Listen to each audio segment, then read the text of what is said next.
Hello friends, स्वागत है आप सभी का आपके अपने YouTube channel Oxford English literature channel पर। तो फ्रेंड्स, आज की इस वीडियो में हम बात करने वाले हैं जॉन मिल्टन की लाइफ और वर्क से रिलेटेड 35 एग्जाम विनिंग क्वेश्चंस, जो कि आपके आने वाले किसी भी कॉम्पिटिटिव एग्जाम्स के लिए काफ़ी ज़्यादा इंपॉर्टेंट और यूज़फुल रहने वाले हैं। तो फ्रेंड्स, आज की वीडियो में मैंने आपके लिए 35 सेलेक्टेड और एग्ज़ाम ओरिएंटेड क्वेश्चंस जो कि एग्ज़ाम्स में पूछे जा सकते हैं वही क्वेश्चंस लाए हैं। तो ज़रूर इस वीडियो के एंड तक ज़रूर बने रहिएगा। तो चलिए शुरू कर लेते हैं आज के पहले क्वेश्चन से, जो कि काफ़ी ज़्यादा इंपॉर्टेंट रहेगा। फर्स्ट क्वेश्चन है हमारा, when was John Milton born? John Milton का जन्म कब हुआ था? तो वो हुआ था 9 दिसंबर 1608 को जॉन मिल्टन का जन्म हुआ था। तो जॉन मिल्टन के बारे में मैं आपको बता दूं, जॉन मिल्टन जो है कि इंग्लिश पोइट थे, सिविल सर्वेंट थे, और वो जो है बेस्ट नॉन और बेस्ट किसके लिए जाने जाते हैं, वो पैराडाइज लॉस्ट, जो उनका एक फेमस वर्क है। अगर आपने इंग्लिश लिटरेचर में पढ़ा होगा तो ये एक जो फेमस वर्क है वो जॉन मिल्टन के द्वारा लिखा गया है। काफ़ी ज़्यादा इंपॉर्टेंट क्वेश्चन है, इस क्वेश्चन को नोट डाउन कर लीजिएगा। अगला क्वेश्चन है, where was John Milton born? John Milton कहाँ पर जन्म हुए थे? तो वे हुए थे लंदन, जो कि इंग्लैंड में है।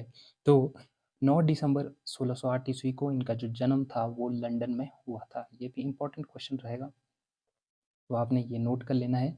अगला इंपॉर्टेंट क्वेश्चन है, which literary period does John Milton belong to? John Milton किस इंग्लिश लिटरेचर के किस पीरियड से बिलोंग करते? तो वे रेनेसांस और प्यूरिटन एज, दोनों ही, क्योंकि रेनेसां का मतलब होता है रीबर्थ, ठीक है, और प्यूरिटन का मतलब होता है कि प्योर करना, चर्चिज़ को प्योर करना। तो उन दोनों टाइम पीरियड पे ये जो है जॉन मिल्टन बिलोंग करते हैं। और जो रेनेसांस है वो 1485 से लेकर 1660 तक चला था, और प्यूरिटन जो एज थी वो 1649 टू 1660 तक चली थी। ये आपने नोट डाउन कर लेने हैं। अगला इंपॉर्टेंट क्वेश्चन है जो काफ़ी ज़्यादा इंपॉर्टेंट है, where did Milton study? Milton ने कहाँ पर अपनी पढ़ाई की थी? वो था क्राइस्ट कॉलेज, जो कि कैम्ब्रिज में है। और इस कॉलेज के जो है के बारे में मैं आपको एक इम्पॉर्टेंट फैक्ट बताता हूँ कि इसका जो इसको जो है बनाया था वो 1505 ईस्वी में लेडी मार्गरेट बियोफोर्ट ने बनाया था, जो कि थी किंग हेनरी सेवंथ की मदर थी। उन्होंने इस कॉलेज की स्थापना की थी, बनाया था, और इसी पे ही ये जो है जॉन मिल्टन पढ़े थे। और इसके अलावा जो जॉन मिल्टन के अलावा यहाँ पे पढ़े हैं चार्ल्स डार्विन, विलियम पैले, ये भी इसी कॉलेज में पढ़े हैं। तो ये आपने नोट डाउन कर लेना है। अगला इंपॉर्टेंट क्वेश्चन है, what is John Milton's most famous epic poem? Epic poem जो कि लिखी है, पहले ही मैंने शुरुआती क्वेश्चन में बता दिया था कि पैराडाइज लॉस्ट उनकी एक बहुत ही ज़्यादा फेमस है, और ये 2 बारी पब्लिश्ड हुई थी। पहले हुई थी इसकी 10 बुक्स पब्लिश्ड, फिर हुई थी इसकी 12 बुक्स पब्लिश्ड। तो फर्स्ट पब्लिकेशन हुई थी इसकी 1667 में, जो कि 10 बुक्स इसकी पब्लिश्ड हुई थी, और रिवाइज्ड पब्लिकेशन डेट आई थी 1674 में, जो कि 12 बुक्स उस टाइम पब्लिश हुई थी। और ये जो पैराडाइज लॉस्ट है ये ब्लैंक वर्स में लिखी गई है, ब्लैंक वर्स में लिखी गई है, और एक तरह की रिलीजियस पोइट्री है। इसमें जो रेफरेंसेस हैं वो पूरी तरह से रिलीजियस हैं और बिब्लिकल स्टोरीज से ली गई हैं, बिब्लिकल से इसमें थीम्स है सारी। तो एक बहुत इंपॉर्टेंट वर्क बन जाता है। अगला क्वेश्चन है, what type of poem is paradise lost? तो ये एक तरह की एपिक पोइट्री है। एपिक क्या होती है? एक long narrative poem written in which have a very serious subject matter, have a very elevated style। तो ये एपिक पोइट्री के कुछ फेमस एग्जांपल्स, फेमस कैरेक्टरिस्टिक्स हैं। सुपर नेचुरल इसका एक बहुत ही ज़्यादा फेमस कैरेक्टरिस्टिक्स हैं, तो ये आपने याद रखना है। तो बहुत ही ज़्यादा इंपॉर्टेंट है, ये एक तरह की एपिक पोइट्री है। अगले इंपॉर्टेंट क्वेश्चन है, when was paradise lost first published? मैंने आपको पहले ही बता दिया, 1667 में। कितनी बुक्स पब्लिश्ड हुई थी फ्रेंड्स? तो ये हुई थी 10 बुक्स। इस टाइम पे 10 बुक्स यहाँ पे पब्लिश्ड हुई थी। अगला इंपॉर्टेंट क्वेश्चन है, into how many books is paradise lost divided? Paradise lost कितनी बुक्स में डिवाइडेड थी? पहले तो ओरिजिनली इसका जो था वो 10 बुक्स में था, जो पब्लिश हुई थी 1667 में, और जो लेटर रिवाइज्ड वर्जन आया था इसका वो आया था 12 बुक्स का 1674 में। ये भी आपने याद रखना है। अगले इंपॉर्टेंट क्वेश्चन कर लेते हैं, what is the central theme of paradise Lost? Paradise lost epic poetry का सेंट्रल थीम क्या है? द फॉल ऑफ मैन, यानी कि एडम और ईव ने जब वो जो है फॉरबिडन ट्री का जो फ्रूट खा लिया था, जिसे खाने के लिए गॉड ने मना की थी, क्राइस्ट ने मना की थी, तो वो उन्होंने खा दिया था। और उसके बाद वे जो है अर्थ पे उन्हें मतलब लाइफ मिली, जो कि ह्यूमन लाइफ में जो सफरिंग्स है वो इन्हीं के कारण हुई थी। तो कुछ इस प्रकार से इसकी जो सेंट्रल थीम है, तो ये इंपॉर्टेंट रहेगा, ये आपने याद रखना है। अगले इंपॉर्टेंट क्वेश्चन है, इन विच वर्ड्स फॉर्म और इज पैराडाइज लॉस्ट रिटन, किस वर्ड्स फॉर्म में लिखी गई है, किस पोइट्री की फॉर्म में लिखी गई है, तो वो है ब्लैंक वर्स, ब्लैंक वर्स में लिखी गई है। और ब्लैंक वर्स होता है अनराइम्ड एम्बिक पेंटामीटर, जिसमें कोई राइम स्कीम ना हो। एम्बिक पेंटामीटर होता है 5 stress syllables followed by unstress syllable followed by stress syllables, 5 5 each lines में होते हैं, ये आपने याद रखना। अगला क्वेश्चन है, who is the main antagonist in the paradise lost, सबसे मेन एंटेगनिस्ट कौन है, वो है सेटन। सेटन ने गॉड के अगेंस्ट रिबिलियस किया था, जहाँ से पूरी स्टोरी चलती है, तो ये आपने याद रखना है। अगला इंपॉर्टेंट क्वेश्चन है, which sequel did Milton write after Paradise Lost, Paradise Lost के बाद कौन सा वर्क उन्होंने लिखा था, वो था पैराडाइज रीगेन्ड। और ये एक एपिक पोइम है जो कि 1671 में पब्लिश हुई थी, ये आपने नोट डाउन कर लेना, और इसे भी ब्लैंक वर्स में लिखा गया है। इसमें क्या होता है, it tells the story of Christ victory over Satan's temptations, restoring what was lost in Eden. और जो पोइम है बेस्ड है गॉस्पल्स के ऊपर, gospels of Luke, Matthew, where Jesus fast for 40 days in wilderness and Satan tries to tempt him 3 times। ये आपने एक बहुत ही ज़्यादा इंपॉर्टेंट वर्क है पैराडाइज लॉस्ट के बाद, तो ये भी आपने याद रखना है जॉन मिल्टन का। अगला क्वेश्चन है, how many books are in Paradise Regained, Paradise Regained में कितनी जो है बुक्स हैं, वो है 4, ये अभी आपने याद रखना है। अगले इंपॉर्टेंट क्वेश्चन है, what is the theme of paradise Regained, Paradise regained की थीम क्या था, कि भाई जीसस ने टेम्पटेशन की थी in the wilderness and the restoration of paradise, ये भी आपने याद रखनी है। अगले इंपॉर्टेंट क्वेश्चन है, which famous mask did Milton write, Milton ने कौन सा फेमस मास्क लिखा था। मास्क एक तरह का जो है कोटली ड्रामेटिक परफॉर्मेंस होती है, जो कि रिनाइंसा के टाइम पे बहुत ही, रेनेसांस के टाइम पे बहुत ही ज़्यादा फेमस थी। और ये लिखा गया है 1634 में।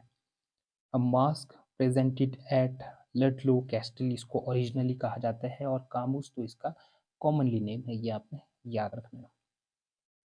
अगले इंपॉर्टेंट क्वेश्चन कर लेते हैं, which pastoral elegy did Milton write, Milton ने कौन सी एलिजी लिखी थी, वो लिखी थी लाइसिडस। लाइसिडस काफ़ी ज़्यादा फेमस है, और ये 1637 में लिखी थी, और पब्लिश हो गई थी 1638 में, बहुत ही ज़्यादा इंपॉर्टेंट डेट है। और ये किसके लिए लिखी गई थी, उन्होंने जो है अपने फ्रेंड एडवर्ड, किंग एडवर्ड के लिए लिखी थी, जो कि काफ़ी ज़्यादा फेमस हैं, और आने वाले एग्जाम्स में इसमें क्वेश्चंस बनते ही बनते रहते हैं।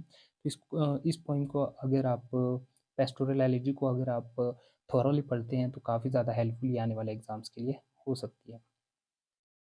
अगली इंपॉर्टेंट क्वेश्चन है, on whose death did Milton write Lycidas, Lycidas किसके लिए लिखी है, किंग एडवर्ड के लिए, ये हमने बात डिस्कशन कर ली है इसमें।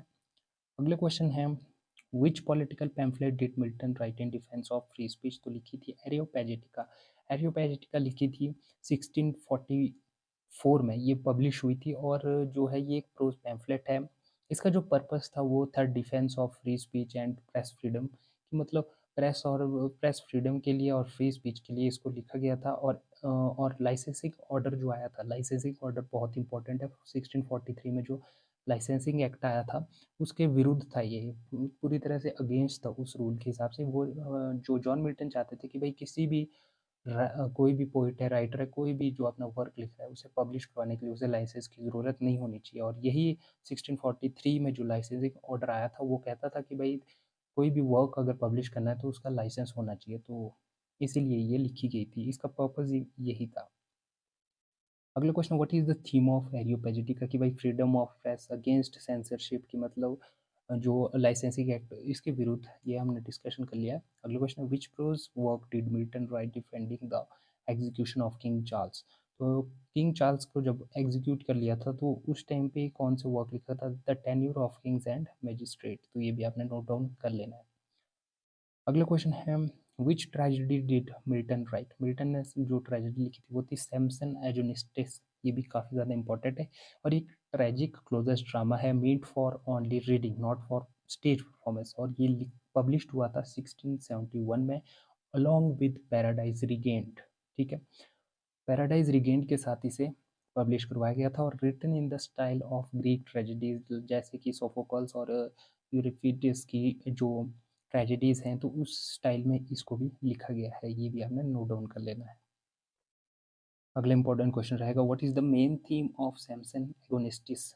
इसकी मेन थीम क्या है, वो है the biblical story of Samson and his final revenge against the Philistines. ये आपने याद रखना है। अगला क्वेश्चन है, which sonnet by Milton discuss his blindness. कौन सा ऐसा जो मिल्टन का वर्क है जो उसके ब्लाइंड होने के बारे में डिस्कस करता है, तो वो है ऑन हिज ब्लाइंडनेस, जो कि काफ़ी ज़्यादा इम्पोर्टेंट सोनेट है। ऑन हिज ब्लाइंडनेस सोनेट की बात करते हैं तो ये 1655 में लिखा गया था और एक तरह की एक रिलीजियस पोइट्री थी, ठीक है। इसकी राइम स्कीम भी एग्जाम्स में पूछी जाती है कभी कभी, तो आप नोट डाउन कर लीजिएगा नोटबुक में। A B B A A B B A C D E C D E, ये आपने याद रखना। और ये एक पेट्रार्कियन सोनेट फॉर्म है, ये आपने याद रखना। और मिल्टन जो है ब्लाइंड कब हुए थे, ये भी एग्जाम्स में पूछा जा सकता है, तो 1652 में। और यही जो पोएम है उसके जो ब्लाइंड स्टेज में उसके स्ट्रगल को पूरी तरह से बताते हैं। सोनेट 19 भी इसको कहा जाता है, ये भी आपने याद रखना है। काफ़ी ज़्यादा इंपॉर्टेंट क्वेश्चन है आने वाले एग्जाम्स के लिए। ऑन हिज ब्लाइंडनेस, इस पोइम को भी आप थोरोली ज़रूर पढ़ लीजिएगा। अगला question, what was Milton's profession apart from being a poet. Poet होने के साथ साथ वो क्या थे, तो वो थे सिविल सर्वेंट थे अंडर क्रॉमवेल के साथ। जब जो है चार्ल्स वन का चार्ल्स जो रूल कर रहा था, तो उस टाइम पे जो रूल कर रहा था इंग्लैंड में, तो चार्ल्स था, उसका एग्जीक्यूशन करने के बाद आई थिंक 1648 में उसका एग्जीक्यूशन कर लिया था चार्ल्स वन का। तो चार्ल्स वन को एग्जीक्यूशन के बाद उन्हें ओलिवर क्रॉमवेल के टाइम पीरियड में एक जॉब मिली थी, उन्हें कुछ सेक्रेटरी वगैरह बना दिया गया था। तो उस टाइम पे ये सिविल सर्वेंट के रूप में इन्होंने काम किया था, ये भी आपने याद रखना है। अगला क्वेश्चन है, which position did Milton hold in Cromwell's government. Cromwell's के ओलिवर क्रॉमवेल्स के गवर्नमेंट में कौन सी पोजीशन पे थे, ये बता रहा था मैं। Latin secretary for foreign affairs, ये बहुत इंपॉर्टेंट क्वेश्चन है, ये आपने याद रखना है।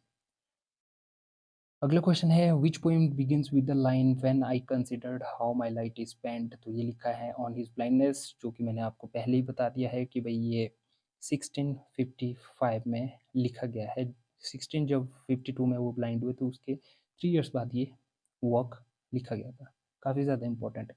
अगला क्वेश्चन है, what was Milton's religious belief. वो एक तरह के प्योरिटन थे और चाहते थे कि पूरी तरह से कैथोलिसिज्म जो चला हुआ है इंग्लैंड में, तो उसको पूरी तरह से ख़त्म कर दिया जाना चाहिए। अगला इंपॉर्टेंट क्वेश्चन रहेगा, who influenced Milton's writing style. तो क्लासिकल पोइट्स जो थे होमर और वर्जिल, यही इन्होंने ही मिल्टन की राइटिंग को पूरी तरह से प्रभावित किया था। होमर की बात कर लो तो मैं होमर जो थे 18th सेंचुरी के ग्रीक पोइट थे, जिन्हें फादर ऑफ एपिक पोइट्री भी कहा जाता है। ये ग्रीस की ही रहने वाले थे। इनके जो फेमस वर्क हैं वो हैं इलियड एंड ओडिसी।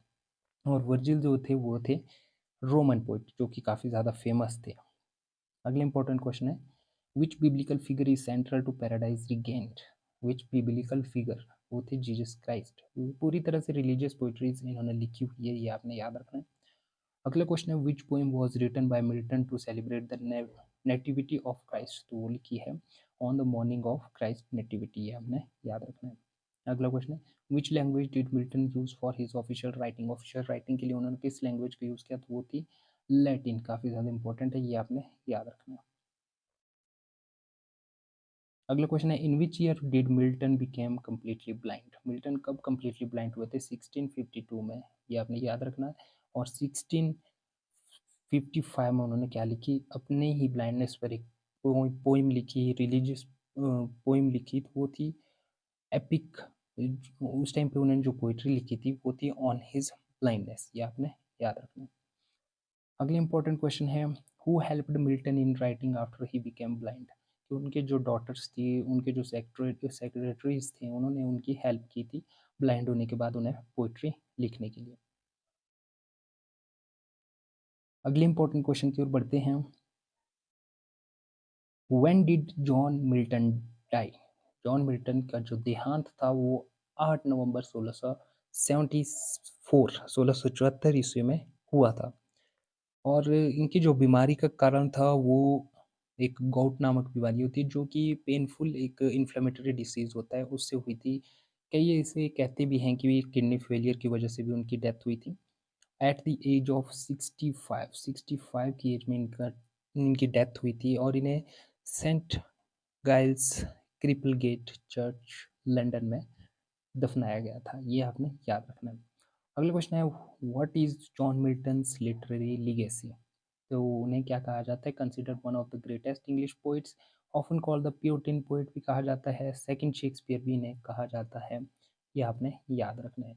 काफ़ी ज़्यादा इंपॉर्टेंट क्वेश्चंस हैं फ्रेंड्स, ये आपके आने वाले एग्जाम्स के लिए बहुत ही ज़्यादा हेल्पफुल रहने वाले हैं। अगर आपको आज की वीडियो पसंद आती है, थोड़ी सी भी इंफॉर्मेटिव लगती है, तो आप वीडियो को एक लाइक करके चैनल को ज़रूर सब्सक्राइब कर लीजिएगा, ताकि आपको लेटेस्ट वीडियोस की नोटिफिकेशन सबसे पहले आपके फ़ोन पर मिले। तो मिलता हूँ अपनी नेक्स्ट वीडियो में, तब तक के लिए thank you and thanks for watching the video and best of luck for your upcoming competitive exam.